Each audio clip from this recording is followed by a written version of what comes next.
트렌드 코리아 2026 10가지 이슈 중에 하나인 그 근본이즘이라는 이제 그 챕터가 있어요. 근본이즘. 이게 무슨 말이냐면 사람들이 요즘 이제 AI 시대가 도래하면서 여러 가지 이제 그 이슈들을 접하지 않습니까? 근데 여러분 유튜브 보시면 아시겠지만 이제 그 인물을 묘사하고 이제 영상을 이제 그려내는 데 있어서 굉장히 많이 사실과 가깝게 이렇게 그려내고 있는 걸 여러분 보실 겁니다. 그러면서 이제 우리 인간이 느끼는 이제 그 감정 중에 하나가 뭐냐면 그 진짜가 도대체 어디 있을까? 진짜가 뭘까?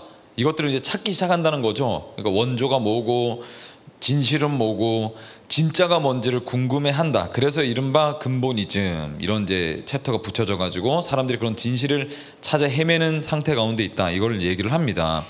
그리고 한편으로 또 이제 이 트렌드 코리아와 같이 교회에서도 이제 매년마다 교회의 트렌드에 대해서 이제 얘기를 하고 이제 주제를 짚어내고 문제의식을 가질 수 있도록 안내하는 책자가 있는데 그 한국교회 트렌드 2026이라고 있어요. 기회 되시면 여러분 한번 보시면 좋겠는데 거기에 보면 요즘에 이제 우리가 기독교 이제 신앙생활하는 우리 그리스도인들 중에 많은 사람들이 그 점을 보기 시작했대요. 점을 본대요.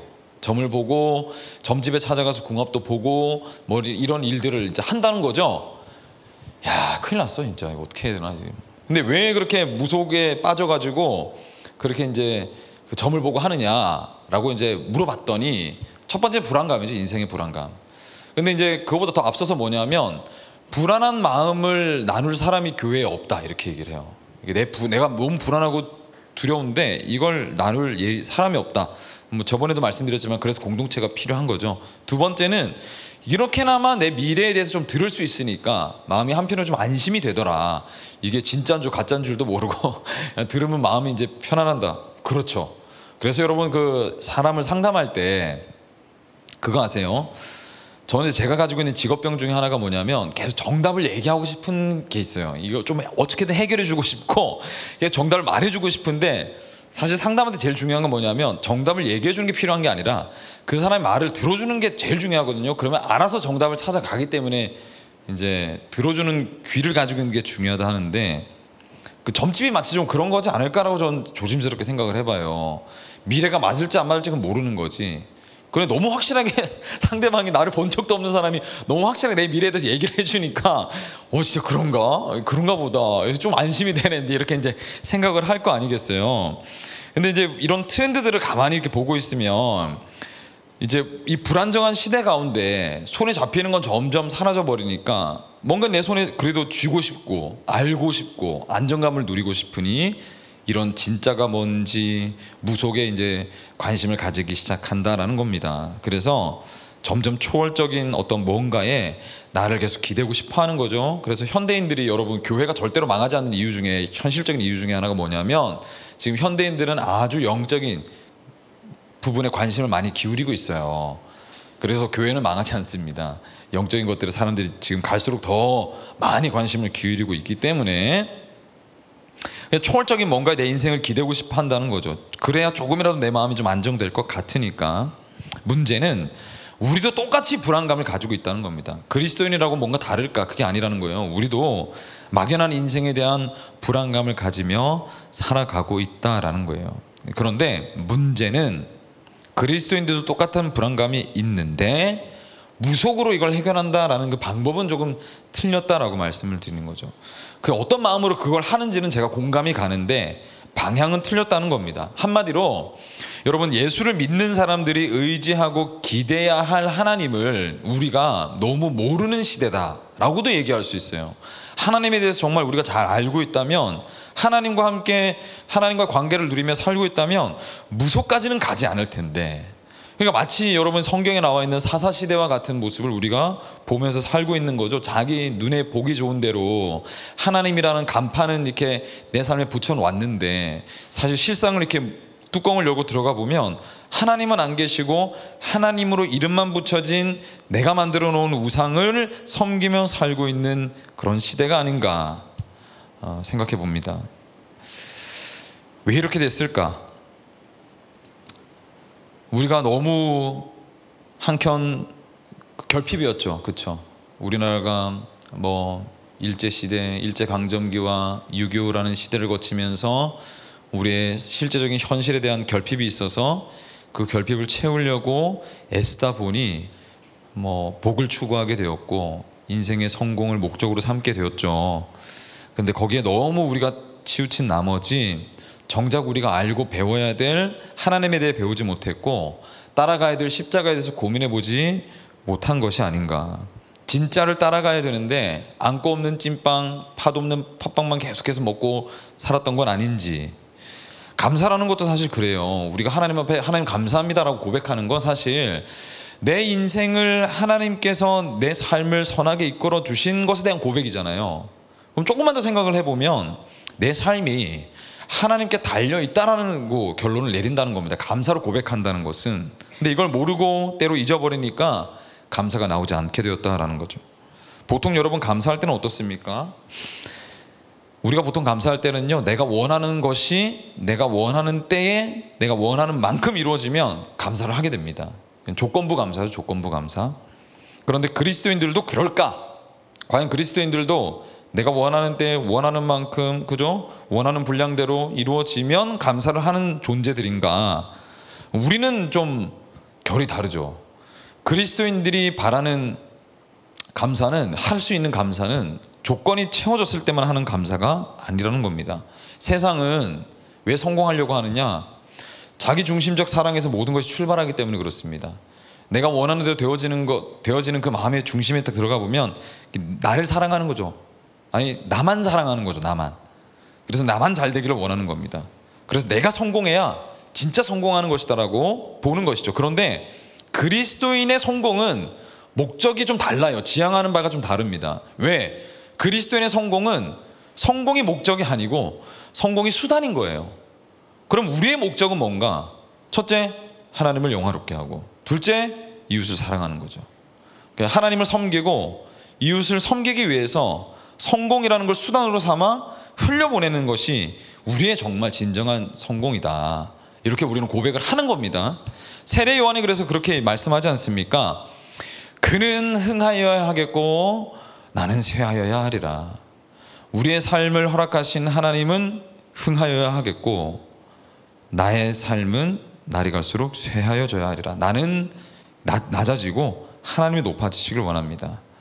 세상은 내가 편하기 위해서 성공이 필요하지만 우리는 누군가를 복되게 하기 위한 도구로 쓰임받는 인생이다라는 거예요. 목적 자체가 다르죠.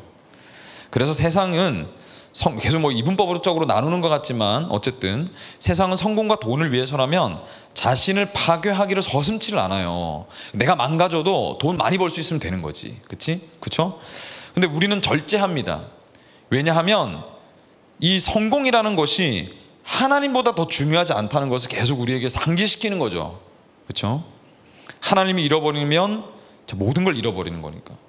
돈을 잃어버리는 것보다 내가 하나님을 잃어버리면 진짜 잃어버리는 걸 알기 때문에 절제를 한다는 거예요. 그래서 이렇게 여러분 세상과 하나님을 섬기는 사람들은 이 세상을 대하는 태도, 사람을 대하는 태도가 이렇게 차이가 난다라는 겁니다. 그래서 그리스도인이 우리가 때로 느끼는 불안감, 공허함, 적적함, 우울, 슬픔이라는 이런 것들은 대부분 이 순서가 헷갈리고 있기 때문에 찾아오는 거죠. 그렇죠? 복음의 은혜를 우리가 망각하게 될 때, 잊어버리게 될 때 이런 것들이 우리에게 물밀듯이 찾아오게 된다는 겁니다. 하박국의 시작이 그랬어요. 하박국은 하나님에 대한 의문과 궁금증으로 가득 차 있었던 겁니다. 이 세상의 불의에 대해서 그래서 하나님께 강력하게 이의를 제기하는 거예요. 하나님 어떻게 이럴 수 있습니까? 이렇게 질문을 던지는 거죠. 그래서 하박국 1장 2절로 3절 4절 말씀 한번 볼까요? 우리 한번 제가 읽고 여러분 한 절씩 읽읍시다. 시작. 제가 읽습니다. 먼저 여호와여 내가 부르짖어도 주께서 듣지 아니하시니 어느 때까지리까? 내가 강포로 말미암아 외쳐도 주께서 구원하지 아니하시나이다.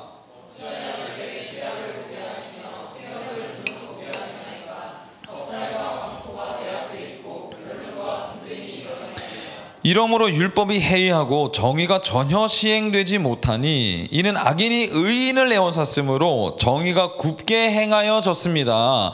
정의가, 하나님이 세워주신 정의가, 하나님이 선택하신 하나님의 백성이 의롭지 않은 저 바벨론 때문에 망하게 됐는데 어떻게 이렇게 우리를 대하실 수 있단 말입니까? 이렇게 이제 묻는 거예요, 하나님께. 이게 이해가 되지 않았던 거죠.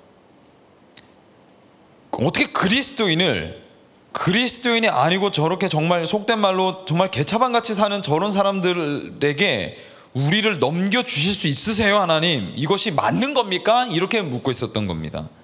물론 그렇다고 해서 이스라엘이 잘했냐? 그건 아니죠. 당시에 여러분 이스라엘 역사 이제 아시잖아요. 많이 들어봐가지고 이스라엘이 하도 선지자 보내고 정신 차리라고 얘기를 해도 듣지를 않으니까 하나님이 징계를 허락하신 겁니다. 벌을 허락하셨어요. 하박국도 이건 인정했어요. 그런데 왜 하필 바벨론이 있냐는 거죠. 다른 우리보다 조금 더 그래도 좀 의로운 나라들도 있는데 왜 하필 이 바닥 중에 바닥인 짐승 같은 바벨론을 우리에게 허락하셨느냐. 근데 그도 그럴 것이 바벨론이 예전에 이제 그 힘과 권력을 자랑했던 방법이 그거예요. 사람의 사지를 다 끊어놓고 팔 한쪽만 남겨놓은 다음에 이게 팔 들고 이제 줄줄 카메라가 안 되나? 되게 줄줄 끌고 다녔던 겁니다. 이렇게 줄줄 끌고 다녔어요. 이렇게 왜 그렇게 했느냐? 이게 우리는 너희들보다 훨씬 힘 있는 줄 알아. 건드리면 너희들 끝장나는 줄 알아라.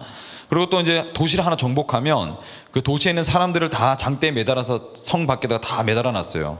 왜? 우리 잘못 건드리면 너네도 우리 이 사람처럼 될 거다. 이렇게 이제 했단 말이죠. 공포 정치, 착취, 억압, 이걸로 힘을 키웠던 나라가 바벨론이었다는 거예요. 우리도 그렇지 않습니까? 그 시대가 지금 그러면 좀 괜찮아졌는가? 전혀 아니잖아요. 세계 1차 대전, 2차 대전, 지금도 여러분 인류 역사 가운데 보면 말로 다 할 수 없는 국가가 국가를 지배하고 착취하고 억압하고, 우리는 일제 강점기도 마찬가지고 똑같고 그런 시대를 우리가 거치면서 살아왔었어요. 얼마나 지금 이 시대 가운데 살인과 폭정과 억압이 만연하고 있는지 모릅니다. 근데 그럼 그렇게 멀리 갈 것도 없어요. 우리 개인의 삶은 또 어떻습니까? 우리가 원하는 대로 원하는 만큼 이룰 수 있는, 꿈꾸는 대로 되어지는 세상인가요? 아니죠, 그렇죠? 열심히 노력해도 될까 말까 한 시대를 지금 우리가 살고 있습니다. 그래서 오죽하면 우리 청년 세대를 이르러서 N4 세대, 그죠? 이렇게 표현을 하지 않습니까? 포기해야만 되는 시대가 됐다. 왜 이렇게 풀리지 않는 문제들이 많아야 하느냐? 하나님이 정말 살아계시기라도 한 걸까?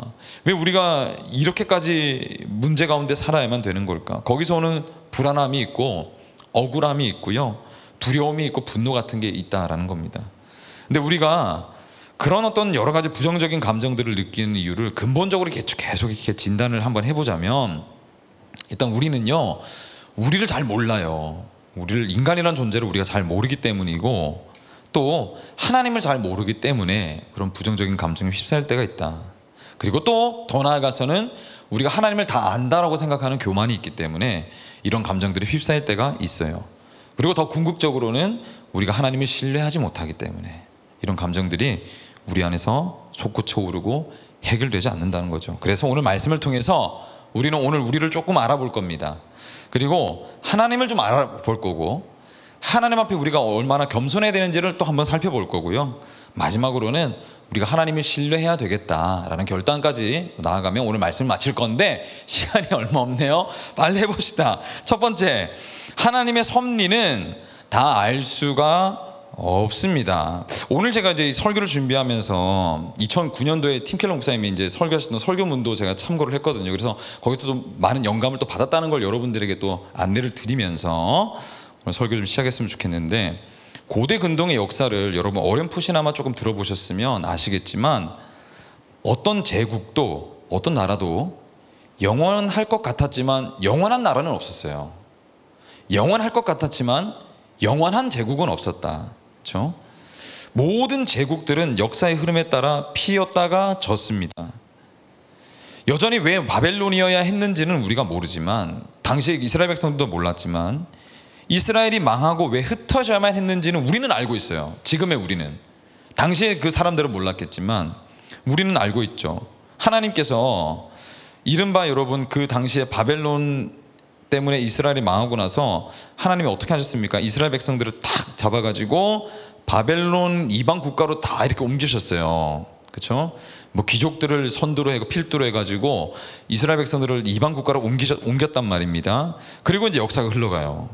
나중에 이제 이스라엘 다시 재건되잖아요. 그때 돌아온 사람들은 일부 있었고 여전히 몇 명은 이방 국가에 여전히 남아 있었단 말입니다. 그리고 여기서부터 이제 세계로 점점 점조직으로 퍼지기 시작했죠. 그리고 다음으로 이제 온 제국이 어떤 제국입니까? 페르시아를 거쳐서 이제 로마가 쭉 오게 되죠. 로마가 이제 들었던 기치가 뭡니까? 팍스 로마나 모든 것은 로마로부터, 모든 걸 로마로부터 하려면 어떻게 됩니까? 로마를 중심으로부터 전 세계에 이제 도로를 정비하고 설비하기 시작하는 거죠. 그와 동시에 유대인들이 여러분 이방 국가 가서 뭘 했겠어요? 회당을 세우기 시작했습니다. 공동체를 만들기 시작했죠. 그렇죠? 전 세계에 모든 본인들이, 제가 기억하기로는 3명 이상이 있으면 회당을 만들었다고 제가 기억을 하고 있어요. 회당을 만들기 시작했던 겁니다. 그래서 그러면 이제 회당이 만들어지고 도로가 정비됐어요. 그리고 어떻게 됩니까? 로마가 기독교로 국교화되는 일이 벌어지면서 복음이 폭발적으로 전 세계 가운데 퍼져나가게 되죠. 이스라엘 백성들은 몰랐어요, 당시에. 근데 우리는 알고 있죠. 이 폭력이 결국에는 복음을 전 세계로 퍼지게 만들었다. 그리고 아이러니하게도 이런 폭력 때문에 전 세계의 폭력이 줄어들게 됩니다. 복음은 그렇게 만들잖아요. 계급을 허물고 장벽을 허물어뜨리고 용서의 개념이 들어오고 자비와 관용의 개념이 들어오기 시작했죠. 그래서 고대 근동 가운데 당연했던 폭력들이 이제는 당연하지 않구나라는 인식으로 바뀌어가기 시작했다라는 거예요. 폭력을 잠재웠죠. 그래서 뭘 말하고자 하는가? 지금 역사 공부하는 시간도 아니고 이게 도대체 나랑 무슨 상관인가? 상관이 있죠. 세계의 역사를 쥐고 가시는 하나님의 빅픽처를, 큰 그림을 우리가 알 수 없듯이 우리는 우리의 삶에 일어나는 여러 가지 크고 작은 어려움, 문제, 일들이 어떤 방향으로 흘러가서 내가 그 가운데 어떤 사람이 되어질지, 어떤 결론을 맞이하게 될지 알 수 없다는 겁니다. 우리는 하나님이 어떻게 끌고 가실지. 그리스도인이라도 눈앞에 보이는 상황들을 무시할 수는 없잖아요. 일비할 수 있어요. 기쁠 수도 있고 슬플 수도 있습니다. 하지만 쉽게 여러분의 삶을 내 삶의 일 때문에 이제 끝났어, 망했어, 안 될 거야, 뭐 이럴 거야, 저럴 거야 라고 쉽게 판단하지는 말자는 거죠. 판단을 유보하자는 겁니다. 유보하자. 제가 참 존경하는 한 목사님의 표현을 빌리자면, 야구 모르고요, 스포츠 야구는 어떻게 될지 모르고 인생도 몰라요. 야구 모르고 인생 모르는 거죠. 혹시 여러분 이 자리에 기독교에 대해서 좀 회의적으로 생각하는 우리 청년이 있을지 모르겠습니다. 그렇다면 이렇게 말씀드리고 싶어요. 이런저런 좌절들이 있을 수 있는데 그 일들이 우리를 하나님을 떠나게 하는데 그 떠나는 근거로 쓸 수는 없어요. 적어도 이런 일이 일어나는데 그럼 내가 하나님 믿지 말라는 거 아니야? 이런 일이 일어나는데 내가 하나님을 왜 믿어? 그렇게 할 수는 없다는 겁니다. 그렇게 할 수는 없어요. 왜? 인생 모르기 때문에. 인생 다 살아보지 않았기 때문에. 이성적으로 생각해봐도 여러분, 제가 늘 말씀드리잖아요. 하나님을 떠나서 혼자서 버티는 것보다 하나님과 함께 세상 가운데 있는 것이 훨씬 낫습니다. 훨씬 나아요. 신앙은 이해가 동반돼요. 하지만 이해 여부만으로 신앙생활 하는 건 아니라는 거죠. 이건 좀 더 이제 세 번째 대지에서 우리가 좀 더 살펴볼 건데, 성경에 여러분 창세기에 보면 요셉이 있어요. 요셉의 캐릭터에 대한 스토리가 쭉 나오는데, 요셉이 한참 고생했습니다. 한참. 인생에 엄청나게 많은 시간을 고생해요. 그리고 나서 이렇게 고백을 하는 장면이 있습니다. 창세기 45장인데 한번 제가 읽어드릴게요. 한참 고생하고 형이 이제 요셉을 버리다가 구덩이에 빠뜨려가지고 엄청 진짜 고생을 하잖아요. 나중에 이제 형을 만납니다. 형들을 만나요. 극심한 가뭄 때문에 이제 야곱의 자녀들과 이 백성들이 배가 고파가지고 이제 우리가 뭐라도 갖다 팔자, 애굽의 이집트에다가. 그래서 이제 이집트로 옵니다. 그래서 이집트는 하나님 말씀하시죠. 요셉을 통해서 막 곡식 창고 엄청나게 전화가지고 막 부유해지고 있었잖아요. 그래서 거기 찾아온 거예요. 요셉이 그때 형들을 힘을 직감을 바로 알아보죠. 그래서 이렇게 얘기를 합니다. 나중에 그러나 이제는 걱정하지 마십시오. 자책하지도 마세요. 형님들이 나를 이곳에 팔아넘기긴 했습니다만 그건 잘 보세요. 하나님이 형님들보다 앞서서 나를 여기에 보내셔서 우리의 목숨을 살려주시려고 그렇게 하신 것입니다. 이렇게 얘기했어요. 7절에 보니까 이렇게 얘기해요. 하나님이 나를 형님들보다 앞서서 보내신 것은 하나님이 큰 구원을 베푸셔서 형님들의 목숨을 지켜주시려는 것이고 형님들의 자손을 이 세상에 살아남게 하시려는 겁니다. 그래서 고센 땅에서 이스라엘 백성이 민족이 되고 나라가 되잖아요. 아브라함의 약속이 성취되는 거 아닙니까? 결국에 무려 몇 년을 고생했는가? 요셉이 20년을 고생을 겪었어요. 여기 기도응답이 안 된 게 지금 13년째 기도응답 안 되는 기도제목이 하나 있는데 미치겠죠, 이것 때문에. 그죠? 다 여러분들도 한두 가지씩 좀 있지 않습니까? 죽어도 안 들어주시는 하나님이. 요셉은 우리는 지금 성경을 통해서 알고 있지만 자기는 몰랐어요. 20년의 세월 동안 하나님 왜 이렇게까지 하시는지를 몰랐을 거란 말이에요. 근데 우리는 알죠. 요셉 안에 얼마나 지독한 자기 사랑과 이기심과 교만들이 있었는지. 그것이 다루어지지 않고서는 민족의 깃틀로 삼을 만한 인물이 되지 못하기 때문이라는 걸 우리는 알아요. 그래서 여러분, 꿈만 꾸고 있다고, 우리에게 하나님이 주시는 은사만 있다고, 하나님에 대한 지식만 가득하다고 해서 되는 게 아니라는 거예요. 그럼 먼저 뭐가 돼야 되냐? 사람이 되라. 사람이. 그리스도인에 합당한 인간이 되라. 여러분, 세월을 낭비하지 마십시오. 세월을 낭비하지 마세요. 하나님 앞에 신실하게 세워지고 나아가야 될 이유는 너무 충분합니다. 한 번밖에 없는 우리 인생을요, 여러분, 우리의 성공과 부요함만을 위해서 쫓아가기에는 우리 인생의 의미가 너무 큽니다. 의미가 너무 커요. 피값 주고 산 생명이 너무 귀하단 말입니다. 지금 인생이 여러분 좌절됐고 실패했다고 다 끝났다고 생각하지 마세요. 하나님의 역사는 아직 끝나지 않았어요. 끝나지 않았단 말인데 왜? 우리 아직 안 죽었잖아요. 안 죽었어요. 안 죽었어. 그럼 하나님의 뜻이 있다는 겁니다. 이건 내가 아직 지금 살고 있다, 몸 다리를 움직이면서 먹고 잘 살고 있다, 하나님 뜻이 있는 거예요. 하고 싶은 일이 있으시다는 거죠. 살아있는 데는, 살리시는 데는 이유가 있단 말입니다. 그러면 어떻게 하나님이 나를 위해선 그 계획이 뭔지를 여러분 정말 알고 싶으신가? 약장수 같네요. 경건생활로 돌아오십시오. 경건생활로. 말씀과 기도 없이 여러분 뭘 말하고자 하나님이 하시는지 나는 알고 싶어. 근데 기도와 말씀을 전혀 하고 있지 않다. 하나님 뭘 말씀하시는지 난 잘 모르겠어. 그런데 기도와 말씀은 전혀 보지 않고 하지 않고 있는다. 그건 여러분 위선입니다. 위선이죠. 기도와 말씀과 하나님과 가까워지질 않는데 하나님 뜻이 뭔지 모르겠어, 하나님 나를 향한 계획은 난 전혀 모르겠어 하는 건 위선이라는 거예요. 정말 알고 싶으시면 여러분 목숨 걸고 기도하셔야 돼요. 부르짖으셔야 된단 말입니다. 되면 하고 안 하면 많은 게 아니라 여러분 인생의 어느 한때에는요 승부를 걸어야 될 때가 있어요. 하나님하고 정말 잠시 삶을 멈춰두고 기도원을 들어가시든 금식을 하시든 그럴 때가 있어야 된다는 거죠. 승부를 거시란 말이에요. 청년의 때 말고는 그렇게 할 수 있는 때가 없습니다. 다시 한번 말씀드리지만 여러분 청년의 때 목숨 걸고 기도하고 말씀 보는 시간을 가지지 않으면 그런 때는 다시 오지 않을 확률이 아주 높습니다. 왜냐하면요 결혼해가지고 애 놓고 살다 보면 정신없이 또 후딱 지나가요. 통계적으로 봐도 결혼하고 애 놓고 살 때 신앙적으로 제일 밑바닥 친다고 합니다. 그러니까 고점을 찍을 때는 지금 여러분들 때다. 저점 찍을 날이 다가오고 있다. 그러니까 여러분 그러기 전에 하는 겁니다.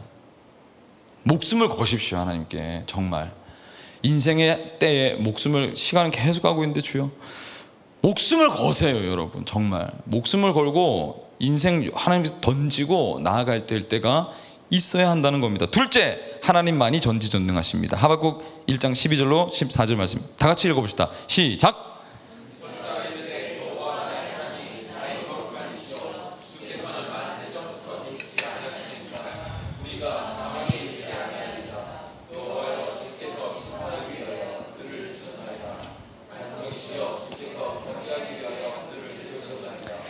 주께서는 눈이 정결하심으로 악을 참아보지 못하시며 패역을 참아보지 못하시거늘 어찌하여 거짓된 자들을 방관하시며 의인이 보다 의로운 사람을 삼키는데도 잠잠하시나이까. 주께서 어찌하여 사람을 바다의 고기 같게 하시며 다스리는 자 없는 벌레 같게 하시나이까. 하박국의 이 말들은 오늘 뭐 시간이 없어가지고 다 다루지는 못하겠지만 하나님 앞에 신실하게 지금 씨름을 하고 있는 중입니다. 그래서 이게 불경한 게 아니라 여러분 삶에 여러 가지 의문과 질문이 드시면 하나님 가셔야 돼요. 이렇게 씨름하셔야 됩니다. 왜 그러세요 하나님? 저 왜 이렇게 속상하게 만드십니까? 하나님 이러시기에요? 왜요? 왜? 도대체 왜? 이렇게 기도하시고 씨름하고 붙드시는 때가 필요합니다. 어쨌든 그건 뭐 다음에 다루기로 하고. 근데 한편으로 보면 하박국 이 고백을 가만히 잘 보면요, 여기에는 숨겨진 아주 교묘한 죄가 있어요. 교묘한 죄. 이른바 제가 이름을 붙였습니다. 답정너 신앙. 답정너 신앙. 무슨 말인가? 하박국의 하는 말 가만히 보면요, 하박국이 정해놓은 답이 이미 있어요. 그렇죠? 이래야 되잖아요. 저래야 되잖아요. 그거 틀렸잖아요. 그건 내가 하나님 절대자입니다. 제가 정해둔 답이 있잖아요. 이건 제가 확실하게 아는 겁니다. 제 인생을. 그러니까 하나님이 제 정답을 따라오셔야죠. 제가 하나님이에요. 하나님은 하나님 아니잖아요. 내가 내 삶의 하나님이란 말이에요. 이걸 얘기하고 있는 거죠. 여기 하박국이 정해놓은 몇 가지 정답이 있어요. 첫 번째, 이스라엘은 바벨론보다 의롭다. 둘째, 바벨론은 이스라엘의 심판의 도구가 되면 안 된다. 셋째, 하나님의 이스라엘을 이런 식으로 심판하시면 안 된다. 하박국이 세우는 정답. 사람은 여러분 내가 세워놓은 기준에 어긋나면 기분이 몹시 좋지 않습니다. 스트레스를 받아요. 그렇죠. 그런데 이건 단순히 기준이 틀어진 것에 대한 기분의 상함이 아닙니다. 영적으로 보면 우리가 절대자라고 생각하는 거죠. 절대자. 우리가 절대자라고 생각하는 거예요. 그게 정말로 정답이라고 생각하는 거예요. 인류 역사에서 이런 정당화가 가져온 피해는 말로 닿을 수 없이 많아요. 끝도 없습니다. 저마다 다 정당한 이유를 가지고 있어요. 그런데 그 정당함이라는 것이 언제나 주변을 괴롭게 했다는 것을 여러분 기억해 보십시오. 예. 세상이 타락한 이유가 뭡니까? 아담 때 마찬가지로 내 방법과 생각만을 계속해서 정당화하기로 결정했기 때문에 그런 거예요. 생각해 봅시다 여러분. 내가 나의 삶의 태도와 방식을 정당화해 놓고 하나님께 이거를 계속 정당화하기를 강조한다면 우리가 여러분 세상과 다를 게 뭐가 있겠어요? 우리가 세상과 다를 게 뭐가 있겠어요? 내가 내 방법을 세워놓고 하나님 앞에 계속 내 삶을 계속 정당화시키기만 한다면 우리가 세상과 뭐가 다르겠느냐는 거죠. 여러분 정말 그 정도면 괜찮으신가요? 그 정도의 정당화 괜찮으십니까? 그 정답이면 괜찮으신 건가요? 정당화가 어떤 악영향을 만들어낼지는 생각해 보지 않아도 괜찮으세요? 이건 여러분 스케일만 다를 뿐이지 사실 바벨론과 크게 다르지 않아요. 그렇죠? 스케일만 다를 뿐입니다. 요건 내 인생이고 바벨론은 제국이었으니까. 그런데 속내는 똑같죠. 그렇다면 여러분 차라리 그것이 좌절되는 것이 낫지 않겠느냐는 거죠. 예. 내가 세워놓은 정답이라면 이것이 틀림없다고 생각하고 있다면 차라리 그것이 좌절되는 것이 낫지 않겠느냐. 하나님께서 저와 여러분들에게 여러분의 삶이 그렇게 망가지도록 내버려 두시겠어요? 저는 두 자녀가 있습니다. 제 아이들이 엇나가고 망가지는 걸 저는 보고만 있지 않을 거예요. 조금이라도 엇나가는 모습이 보이면 전 좋은 부모이고 싶으니까 동의를 하든 하지 않든 저는 필요할 때는 막아설지도 몰라요. 더군다나 여러분 모든 것의 중심에 계시고 모든 정답을 알고 계시는 하나님은 어떠시겠어요? 우리의 삶에. 우리는 때때로 삶의 생각들이 마블의 엔드게임에서 막 그 있잖아요. 막 이렇게 하다가 하나 발견했어. 막 이러다가 그거 해야 돼. 막 이렇게 하면 양반이죠. 모든 시도를 다 해봤으니까 그건. 근데 우리는 우리 삶의 어떤 몇 가지 경험으로 그 정답을 정해두죠. 근데 그게 정말 정답일까? 정말 그거대로 되어야 되는 게 맞을까? 만약에 그렇다고만 우리가 생각을 한다면 거기에 재고의 여지를 우리가 주지 않으면 그건 교만이죠, 사실. 그게 안 되면 인생이 의미 없어지는 걸까? 아니라는 거예요. 그것이 이루어지지 않으면 우리가 정말 우울해하는 게 맞는 걸까? 아니라는 거죠. 사실 우리는, 여러분, 제가 너무 직설적으로 말씀드리면 여러분 마음이 아프시겠지만, 사실 여러분, 우리는 사실 우리 인생의 정답을 사실 잘 몰라요. 모릅니다. 예. 다 안다고 생각할지 모르겠지만 사실 우리는 잘 몰라요. 왜냐하면 지금이 첫 번째 생애잖아요. 처음 태어나 봤고, 처음 살아보고 있고, 처음 청년의 때로 살고 있단 말이에요. 근데 우리가 세워놓은 이 정답이 얼마나 정답일 수 있을까요? 왜 꼭 그것이 일어나야만 하고, 왜 꼭 그걸 가져야만 하고, 그것이 안 되면 왜 우울해해야 되는 건가? 우리는 전지하지 않잖아요. 그런데 전지한 모든 걸 뒷받침해 줄 능력도 우리는 없어요. 그러니까 이런저런 기준들이 다 채워지지 않는다고 해서 불평하거나 원망하거나 우울해할 필요 없고, 절망할 이유도 사실은 없다는 겁니다. 왜? 아무도 모르기 때문에. 아무도 모르기 때문에. 하지만 한 가지 변하지 않는 진리가 있어요. 그것 때문에 우리는 감사할 수는 있습니다. 감사할 수 있다. 뭘 우리가 변하지 않는 진리를 알고 있느냐? 하나님은 모든 것을 사용하셔서 합력하여 우리의 삶에 선을 이루실 것입니다. 이건 변하지 않는 진리예요. 이것은 모든 하나님의 자녀가 누릴 진리라는 것입니다. 왜? 우리는 그분의 자녀니까요. 한편으로 우리가 생각해 볼 것은, 우리만 당하는 고통이라고 교만할 이유도 없다는 겁니다. 이건 나만 아는 고통이야. 이 고통 니들은 몰라. 팀 켈러 목사님에 의하면 이것도 일종의 교만이라고 했어요. 왜 나만 알 거라고 생각하느냐는 거죠. 이것도 전능감에서 오는 거거든요. 전능, 나는 전지전능해. 여기서 오는 감정이거든요. 나만 당하는 고통인 것 마냥 의지될 것도 없다는 거예요. 그래서 우리의 삶에 필요한 건 겸손합니다. 그러고 보면 우리가 하나님에 대해서도, 신앙에 대해서도, 말씀에 대해서도 마치 내가 다른 사람들보다 우위에 있다고 착각할 때가 참 많은 것 같아요. 참 많은 것 같죠. 근데 그러하면 아니 됩니다. 아니 돼요.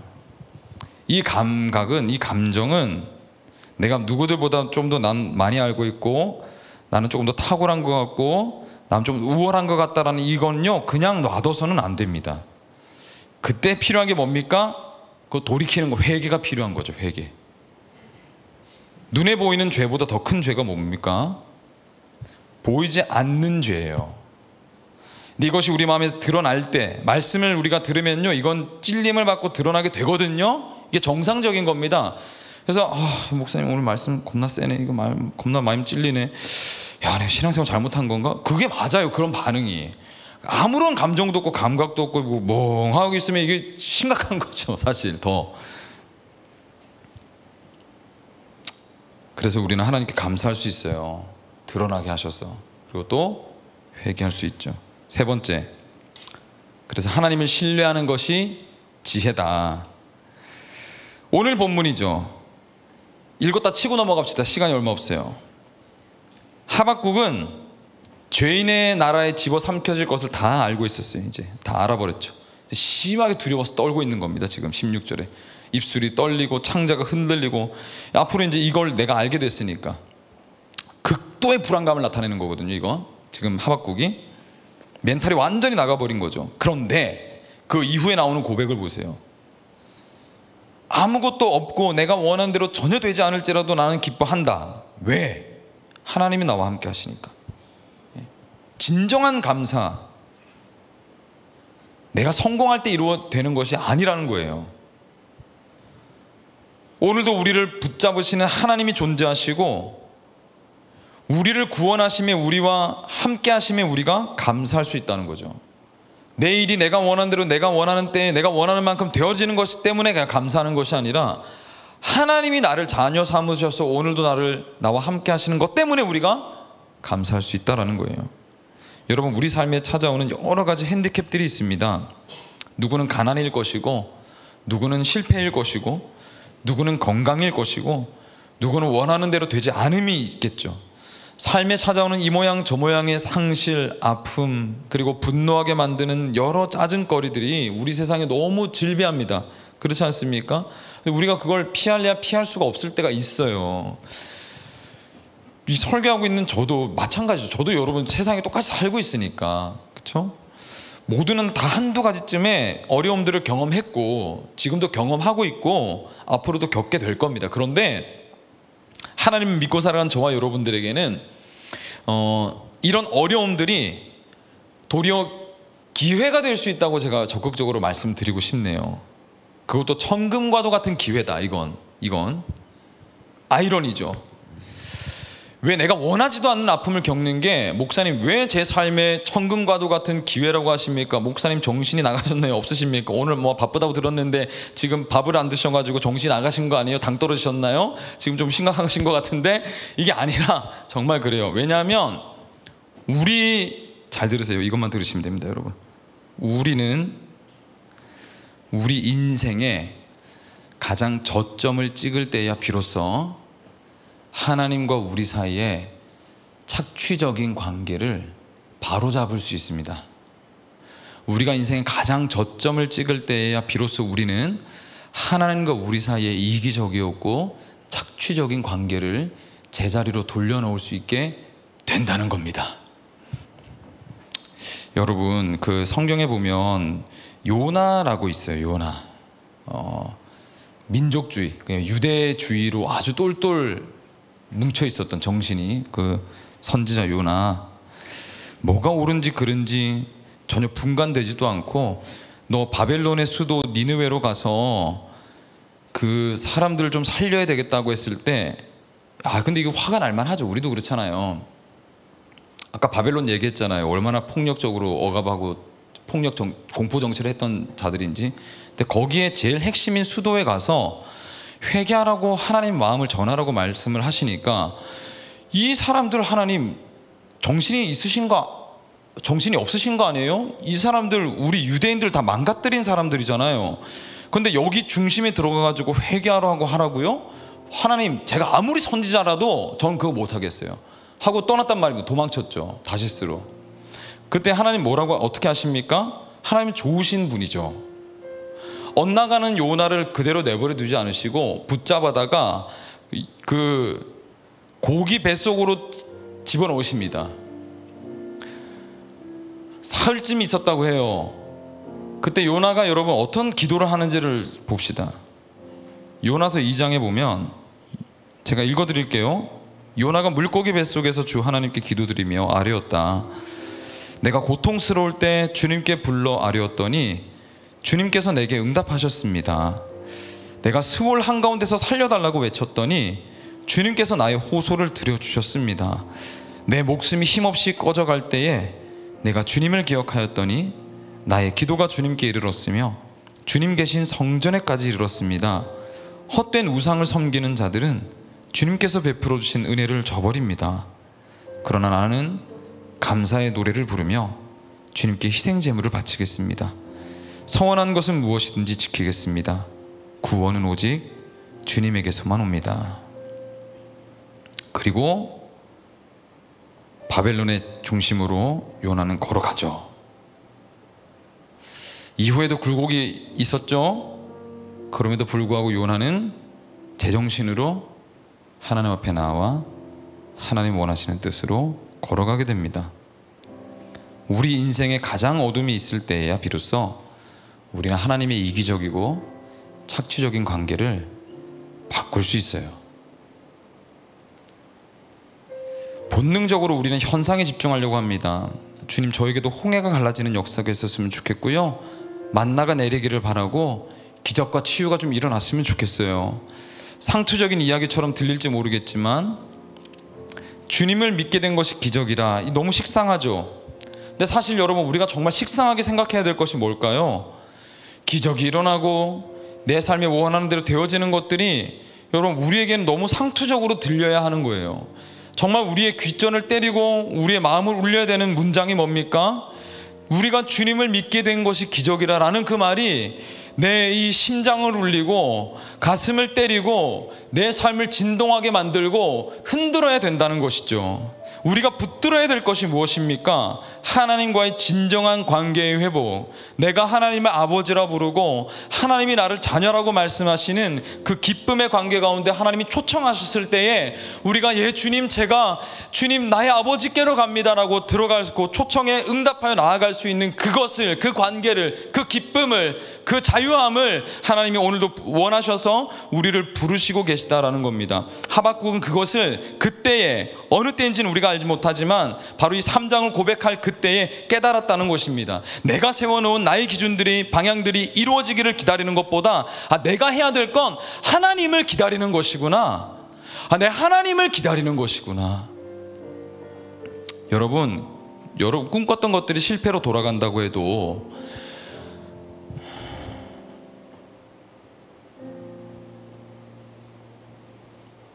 꿈꿨던 것들이 실패로 돌아간다고 할지라도 여러분 무너지지 않을 근거를 여러분은 어디서 찾으시겠어요? 여러분의 삶의 날들이 때때로 실패를 거듭할 때가 있을 텐데, 그럼에도 어떻게 감사할 수 있는지에 대한 방법은 여러분 정말 알고 계십니까? 알고 계셔야 돼요. 그리스도인들은 분명한 것은 우리는 무너지지 않을 것이며 우리는 궁극적으로 망하지 않을 거란 말입니다. 하나님이 우리를 붙들고 계시기 때문에 이걸 보는 눈을 가지셔야 돼요. 우리의 삶의 궁극적인 실패는 십자가에서 이미 다 끝이 났기 때문에 우리가 누리게 될 것은 하나님의 영원한 성공이죠. 그리스도께서는 우리에게 지워져서 주홍 글씨같이 새겨진 영원한 실패자의 그늘, 영원히 벌받을 영벌의 그늘을 가지고 모든 저주와 실패의 상징인 십자가로 가셨습니다. 우리가 당했어야 할 실패의 모든 그늘을 지시고 모든 모욕과 비난과 실패의 소리들을 다 들으시고 담당하셨어요. 그렇죠. 하늘의 가장 좋은 모든 것들을 우리에게 주시기 위해서 그리스도께서는 33년 인생의 모든 순간들을 가장 낮은 곳, 비천한 곳, 소외된 곳, 실패하는 곳으로 가기를 선택하셨다는 거예요. 우리가 보는 그 실패를 하나님은 지금 다르게 보고 계십니다. 존 파이퍼 목사님이 하나님과 우리 관계를 얘기할 때 이건 마치 결혼 서약과 같아요, 이렇게 얘기했어요. 저 이게 너무 마음을 울리더라고요. 그렇지, 하나님과 우리와의 관계는 결혼의 관계구나. 결혼의 관계는 뭡니까? 서약에 이런 말이 있거든요.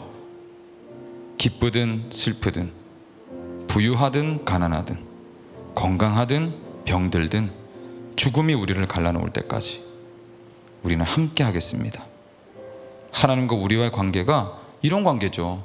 눈에 보이는 성공이 있든 실패가 있든, 내 마음이 연약하든 강하든, 은혜가 있든 없든, 인격적인 관계는 함께 가는 거예요.